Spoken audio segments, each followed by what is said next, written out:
সকালবেলা বললো কি খাইছো, গরু মাংস খাইছো? কইছি খাইছি আলহামদুলিল্লাহ, আমি যা ছিল রিজিকে তাই খাইছি। খাইলেও বলতে হবে খাইছি, না খাইলেও বলতে হবে। দেশের মানুষকে ভালো রাখার জন্য এই প্রবাস। ঈদ মানেই আনন্দ, ঈদ মানেই খুশি।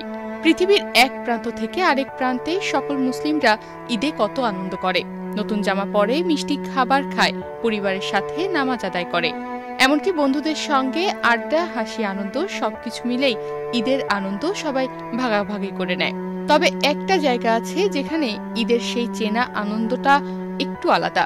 সেখানে নেই মায়ের হাতে রান্না করা সেমাই, নেই বাবার কোল, সন্তানের চুমু, নেই ছোটবেলার ঈদের সেই ঘ্রাণ।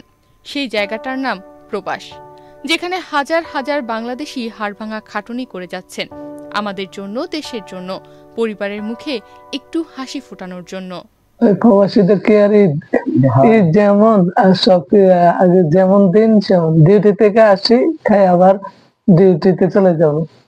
ঈদের নামাজ পড়ছি, আবার ডিউটি চলে যাব কিছুক্ষণ পরে। এটাই আমাদের ঈদ, এটাই আমাদের জীবন।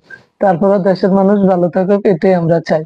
বাড়িতে সবাই কিরকম আছে বলছে আলহামদুলিল্লাহ ভালো। বল কিরকম আছে নিজে তো আর দেখি না, ভালো আছে না খারাপ আছে তাও জানি না।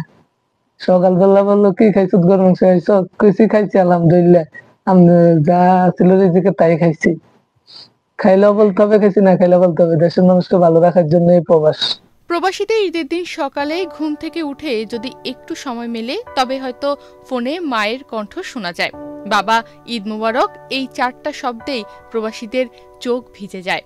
তবু তারা ভালো থাকার চেষ্টা করে, নিজের পরিবারকে, নিজের দেশকে ভালো রাখার চেষ্টা করে।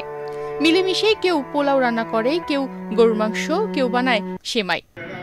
আর কোনোভাবে টেনশন করার প্রয়োজন নাই, যেটা বাইকে আছে এটাই। কোনো কোনো প্রবাসী যে দূর দেশে আছে এটা ভেবে একটু নীরবে বসে কাঁদবে, সেই সুযোগও পায় না। কারণ সারাদিন হাড়ভাঙা পরিশ্রমের পর একটু শান্তির ঘুম দিবে সে সুযোগও থাকে না তাদের। কেননা ঘুম থেকে উঠলেই আবার ডিউটি যাবার সময় হয়ে যায় তাদের। বহু কষ্টে একটু সময় বের করতে হয় বাবা, মা, ছেলে, মেয়ের সাথে ফোনে কথা বলার জন্য।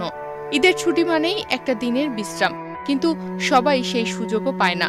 প্রবাসীদের মধ্যে কারো কারো ঈদ কেটে যায় কারখানায়, কারো ঈদ কাটে রোদের নিচে জমে থাকা কষ্টের সাথে।